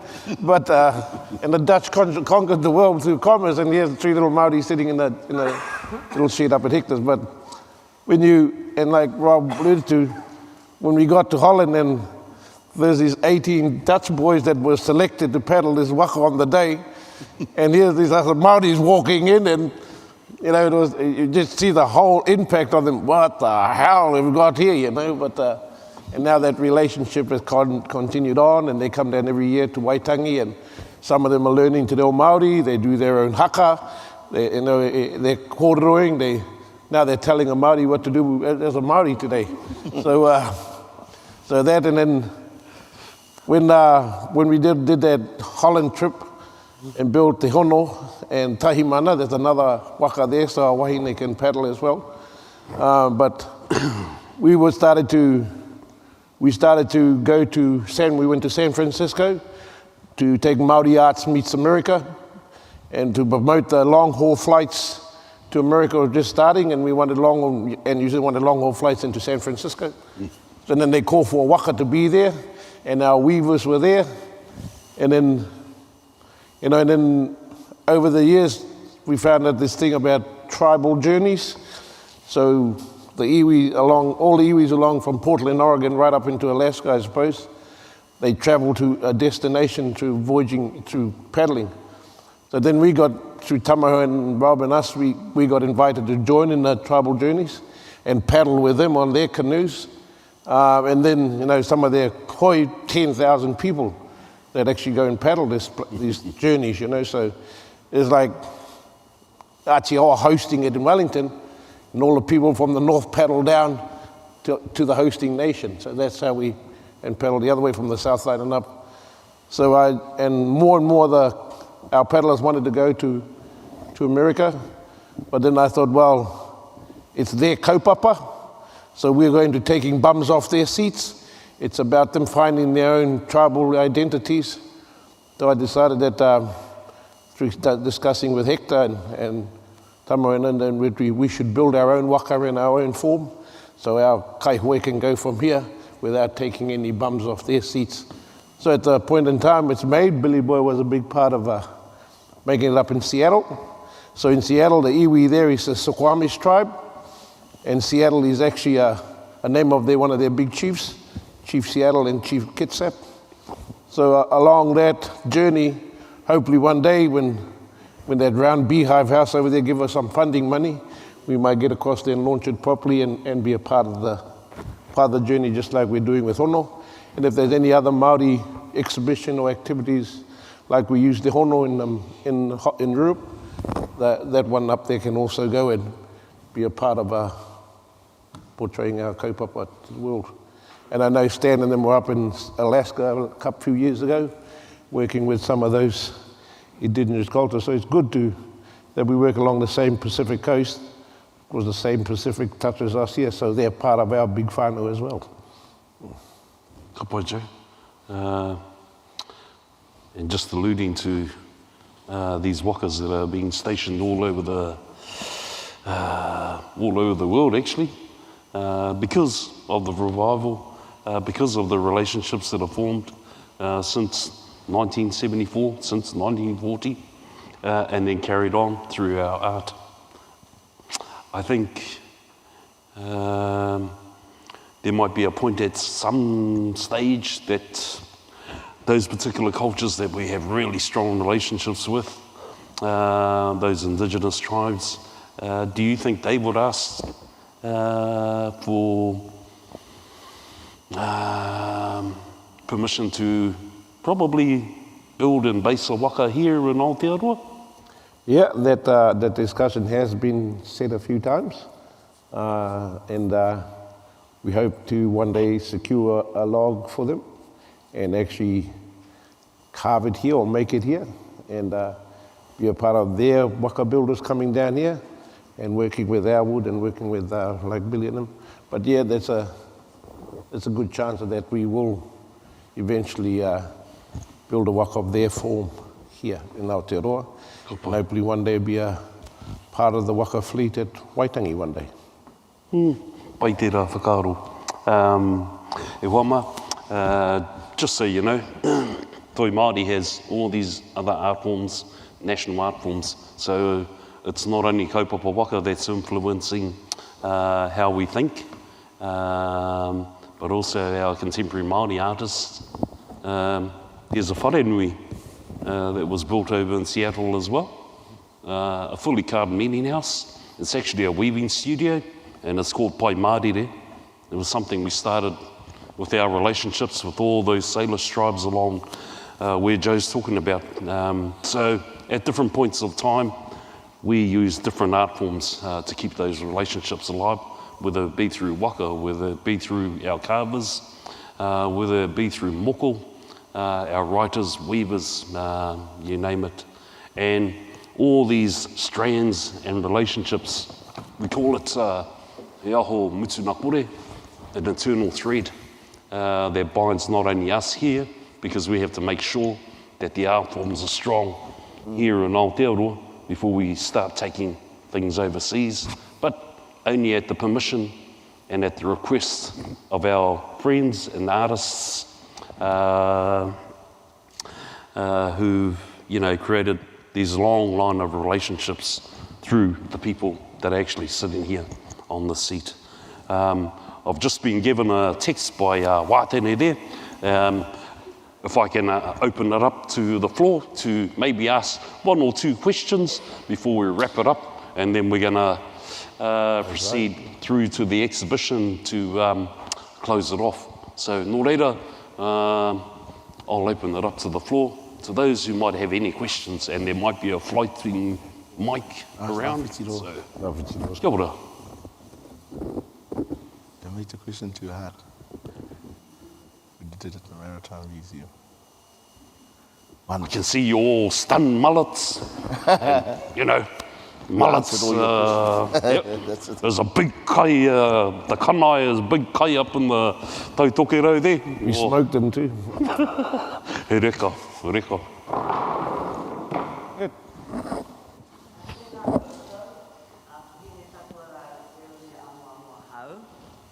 Mo te whānau panui a hau, e noho anau ki te taone iti nei o pito one, ro te rohe o te atiawa. Ka nui te mihi ki a koe Tamahou, tō rōpū, e akaki ana e ne waku kete ki ngā kōrero o tēnei ahi, e pāna ki tēnei kaupapa te waka. A wahau I whakatipu au I whitianga, he kāinga paku tērā I roto I te whārāpanui, ko te waka e tino mōhio anau, ko te waka hiika. Engari, whakarunga I a koutou e koana mō ngā waka whakairo. Kai te mihi atu ki a koutou, a me ki koutou katoa o te rohe o te taitoke rau.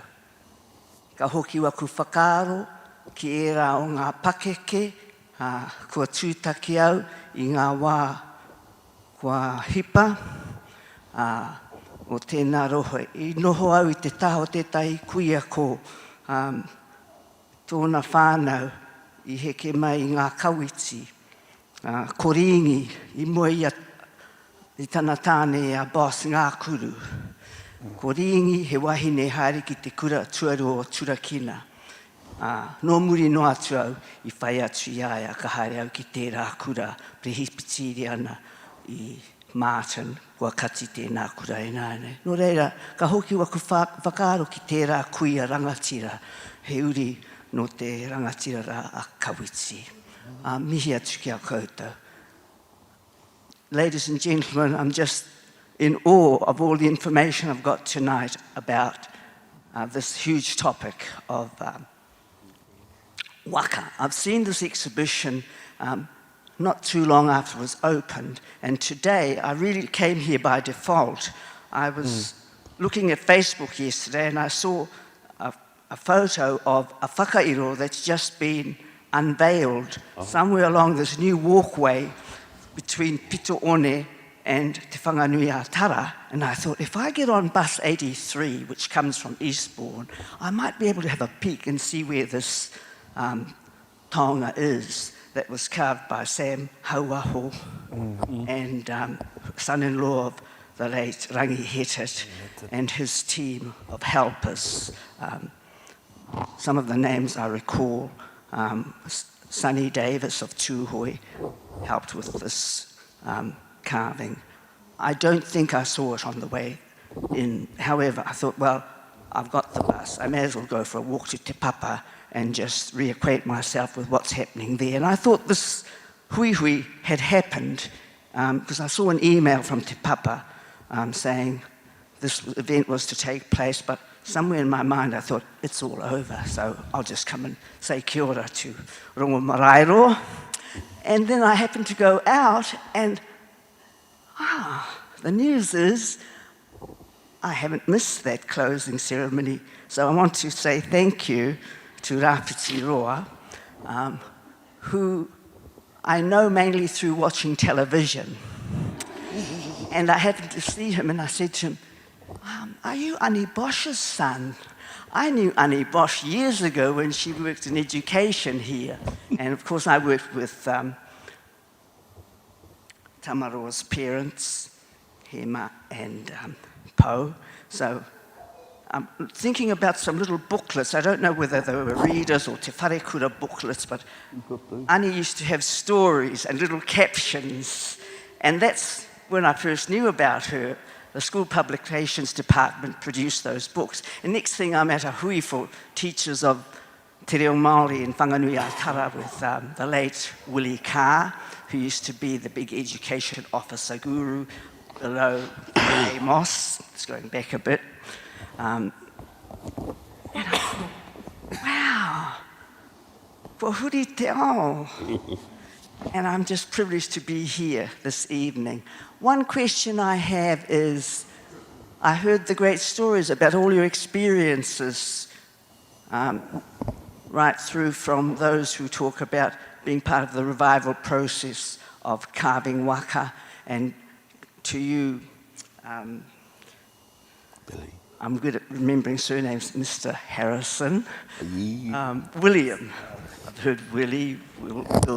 Answer this question. Who was born into the art of carving waka.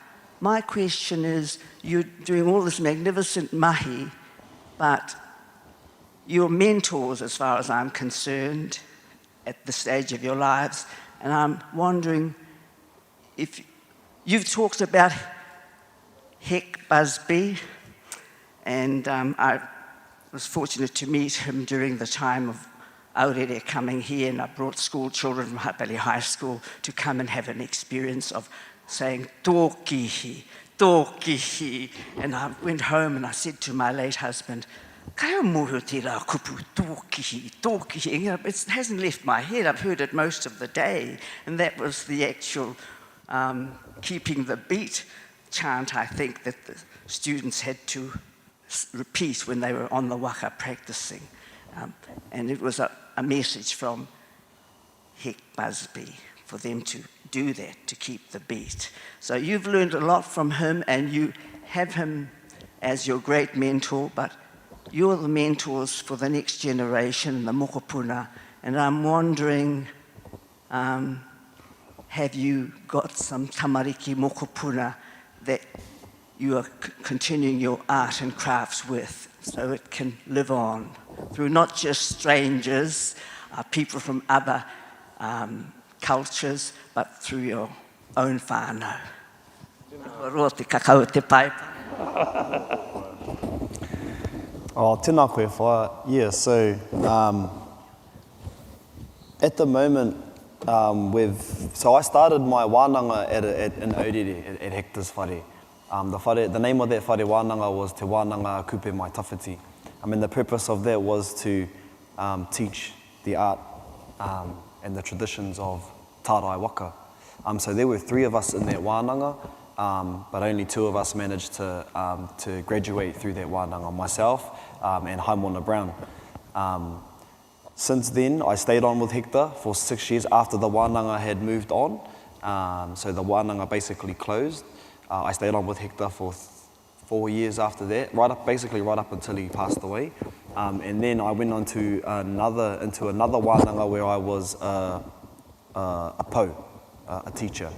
And so since then, I've mentored 3 students. Hine Waitai Dai, Bryce O'Connor Motu, and we've just graduated a young fella last year. He's from Tainui, his name is Taroi Rawiri. And so that one was a special one for us. Taroi, that was my first student, not a mentoring thing. I was teaching him how to build. We had him for 1 year. And the special thing about that is that a lot of our tārai waka mātauranga comes from Ngā Toki Mata Whaurua. And Tainui actually built Ngā Toki Mata Whaurua. So a lot of the mātauranga we hold comes from Tainui. So teaching Taroi was the full circle of knowledge. We were giving back to Tainui waka for all of the knowledge they had given us through Ngā Toki Mata Whaurua, Piri Pautapuma, or the tohunga tārai waka. Teaching Taroi was the give back to Tainui waka. So he's the only one I've sort of taught where my teacher, Hemi Eruera, has said, he's your student, do what you want to do with him.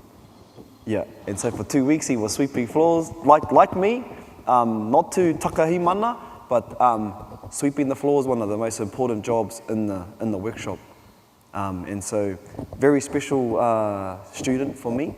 Not only that, we run wānanga, a series of wānanga, we call them rata. You can follow us on social media if you want to as well. There's a page on there called Te Whānau Rata, where we basically go around to different iwi who, we've just recently done one in Tauranga, where we build waka kōpapa, small canoes. We call them waka tiwai, kōpapa, te te kura, and that's another way that we're sharing our mātauranga. We're definitely not trying to be gatekeepers. We're trying to create opportunities for people to learn how to build waka. It's not a secret. Anyone can give it a go.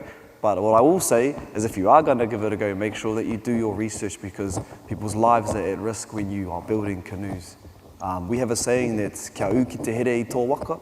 Make sure that you build your canoe strong and you lash it tight and you lash like your life depends on it, because it does. It's not something to be playing around with, you know what I mean?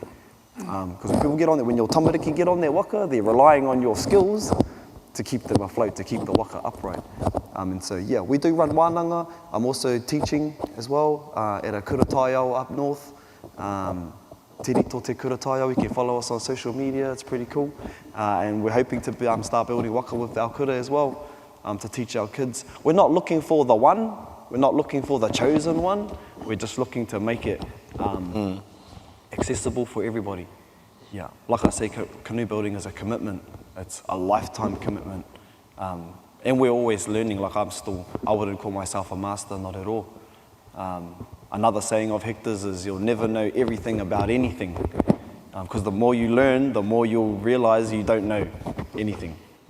You might learn about the rākau, but now you got to learn about the water. Now you got to learn about the wind. Now you got to learn about yourself. Now you got to learn about all these things, you know what I mean? So yeah, fire succession, definitely that's one of our biggest kaupapa. Yeah.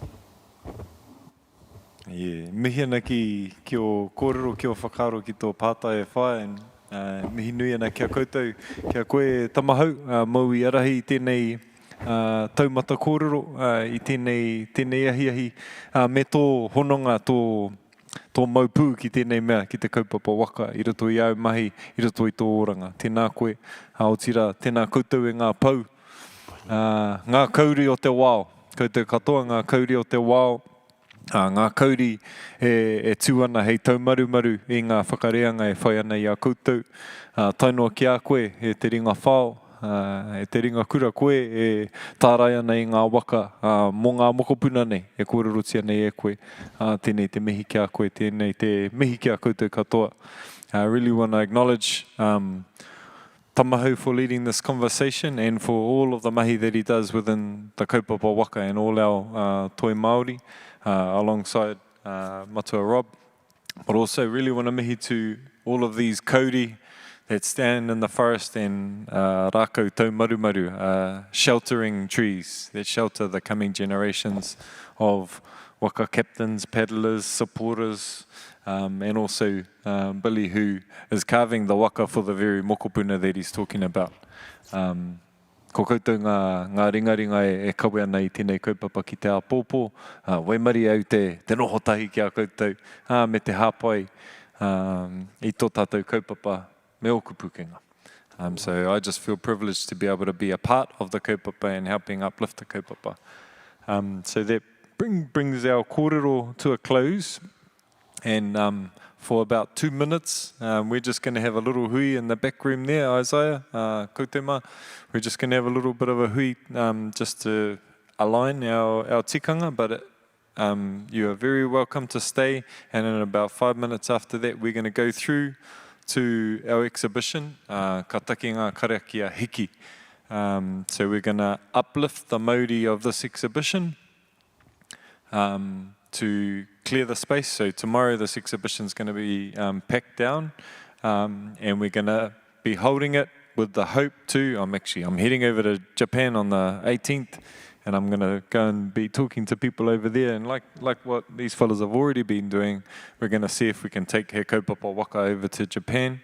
We're already in conversations with Leiden. We opened some of the photos, we took some of the photographs. When Rob was talking about, we were over there recently, so we went over and we took the kaupapa there, but we are really looking at where we can take this kaupapa going forward. So yeah, just to wrap up this kōrero, mihi ana ki tēnā o koutou, o tira ki a koutou, I haramai ki te hakarongo, ki te tūhono, who came to listen and to connect to this kaupapa, because it is a kaupapa that connects people. And yeah, if you give us 5 minutes, we'll get aligned, get our things ready, and then we'll gather you here, and then we'll all go through together. Pēnā tērā? Okay, tēnā tātou. Kia ora. Kia ora.